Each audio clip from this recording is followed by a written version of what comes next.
Hi, and welcome back to Reflect Forward. I'm your host, Carrie Siggins, and I'm so happy you are here today. Today, I want to talk about asking for what you want. So many of us are afraid to just ask for what we want. We are afraid that we're going to be told no. We're afraid that we might feel embarrassed. Maybe sometimes we feel like what you want is obvious and that you shouldn't have to ask. Or maybe you think you don't deserve to really get what you desire.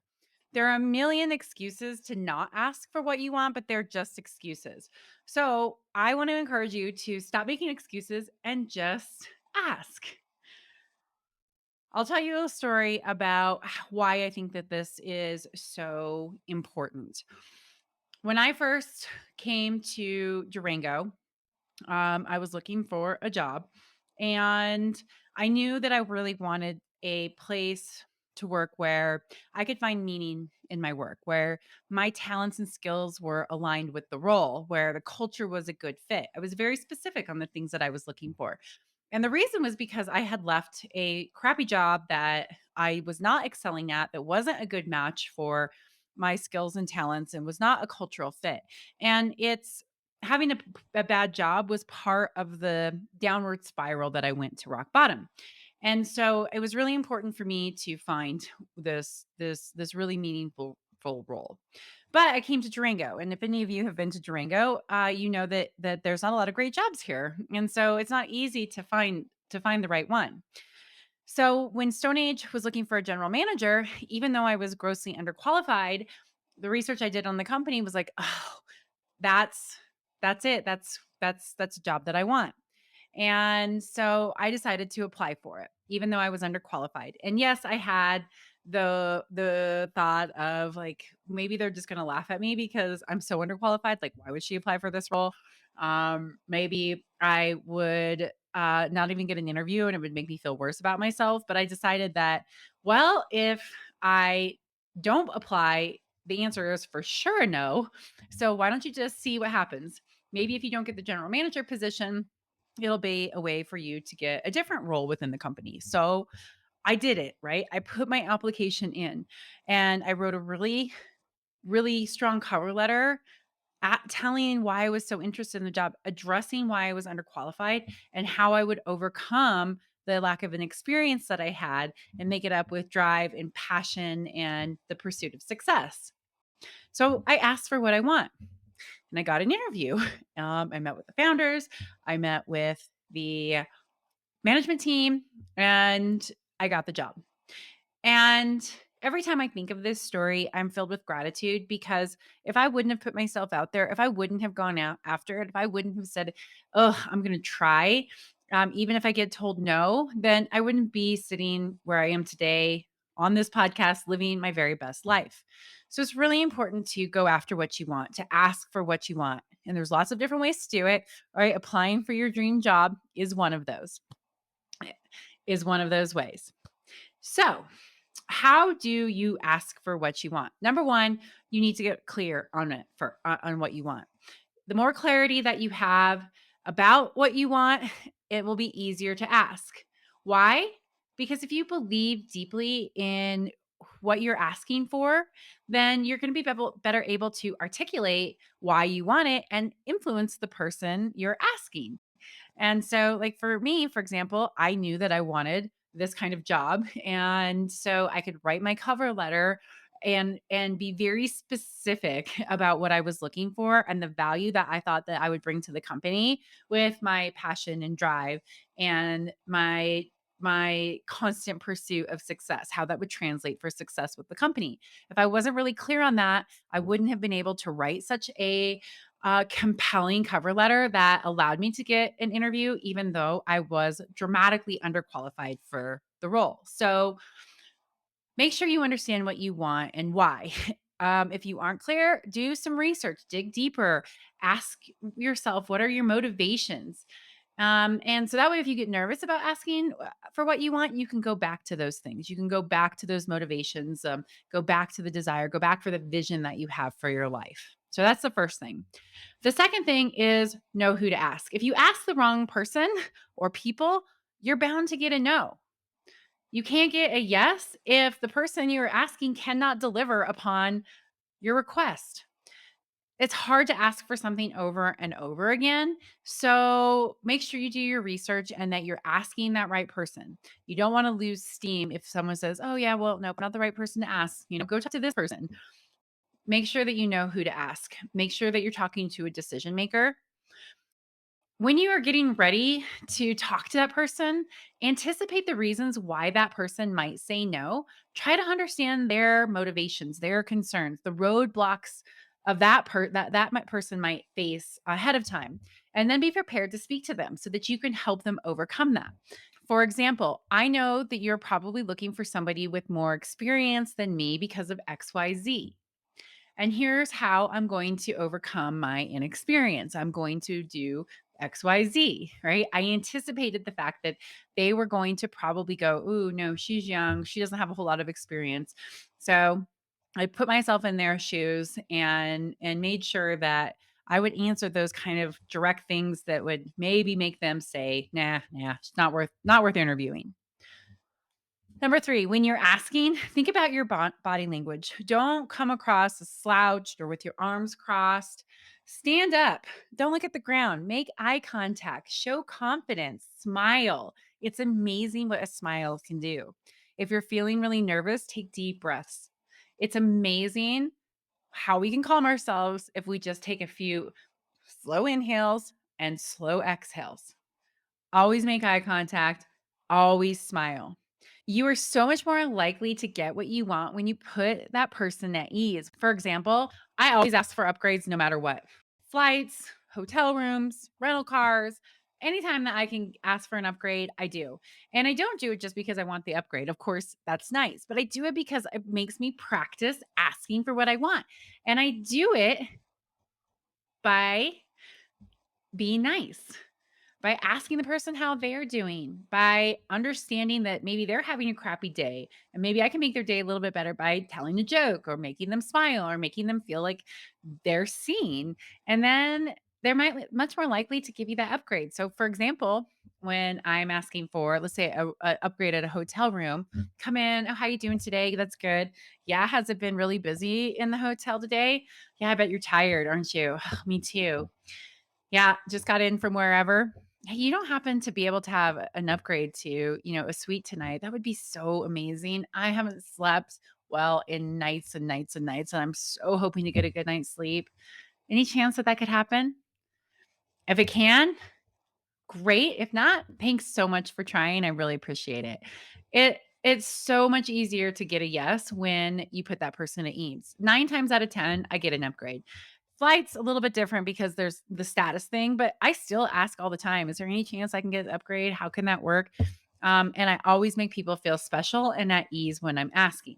So, body language, the tone of your voice, are you smiling? Are you making contact? Are you making that person feel at ease? You're much more likely to get what you want. Number 4, be direct and specific about what you want. So don't beat around the bush. A lot of times we want to like ease our way in and kind of feel people out, and that can be confusing to people, and it's really awful to expect them to know what you want or to read your mind. So don't. Define the problem and ask. Be considerate of what they're going to have to do to grant you your request, but be help them out by being very specific. Is there any way that I could get an upgrade on that room tonight? Oh man, that would be so awesome. Right? That's very direct, very specific, and very clear. So always keep that in mind. Don't beat around the bush. Don't make people read your mind. And then finally, number 5, always, always, always be gracious. Always express gratitude, whether the person says yes or no. Always show appreciation. Be polite and be cognizant that this person is busy. Use positive language and never give an ultimatum. And don't beg. And so I thank you with a smile. That is how you be gracious with all of this. And even when I get a no, I'm always like, thank you so much for trying. Because one, I just practice. And two, because you never know when a yes might come back around. So those are my tips on how to get to a yes, how to ask for what you want. Practice, practice, practice. Do what I do. Practice going into a hotel room and asking for upgrades. Ask for a better table at a restaurant. Not just because of getting it, right? Even though that, like I said, that's a wonderful thing, but because it's going to help you practice and gain more courage and self confidence to go for what you want. So, what do you do if you are told no? Well, you can feel a wide range of emotions. Sometimes you might want to lash out, you might want to shut down, you might want to give up. Don't do those things. Every single person gets told no. Every single person.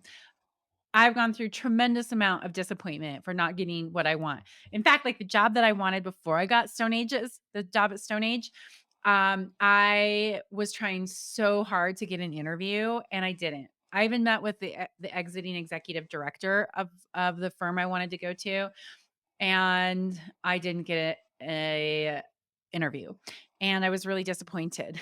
But taking that job would have closed the door to Stone Age, and I'm so glad that it didn't happen. So even though it was hard in the moment, it was hard at that time to feel rejected. I'm so glad it happened. Something so much better came along. So work through your disappointment and remember that it's okay. It's okay to feel disappointed, but you need to work through it because something better will come around. Do not pout. Do not get angry. Do not get passive aggressive. If you need to understand why you were told no, go ask, have the courage to seek to understand, and then regroup. Come up with a plan B or even a plan C. And always remember that every time you ask and you get told no, it's an opportunity to learn more about yourself and how to overcome challenges and disappointment, right? We only get good at doing hard things by doing hard things. We gain more self confidence when we put ourselves out there. When you get a no, you can look at it as a chance to grow smarter, to gain more experience, and to become more resilient. So be grateful for the no's that you have in your life because I promise you it will lead to better things, but you have to keep asking. You have to keep putting yourself out there. And then finally, is there such a thing as asking for too much too often? Yes, there is. So even though I'm constantly out there asking for upgrades and things like that, I'm not asking the same person over and over again. I don't want to be that person who's always asking for favors, right? Calling up a friend, being like, hey, can you do this for me? Hey, can you do this for me? Hey, can you do this for me? That's too much. So make sure that you are very thoughtful about who you're asking and how often you're asking. You don't want to take more than your fair share, especially from a certain person or an organization in your life. While it's good to ask for what you want, people will become annoyed or wary of you if you ask way too often or way too much. So you've got to find that balance. And that's why it's really important to be clear on what you want and why. It's important to understand like if it's what I'm asking for reasonable so that you don't just ask for the sake of asking or for the sake of winning. Those are the wrong reasons. So make sure that you find that balance. Life is too short to not go after what you want, so go for it. It may sound a little bit, I don't know, morbid, but it all could be over tomorrow.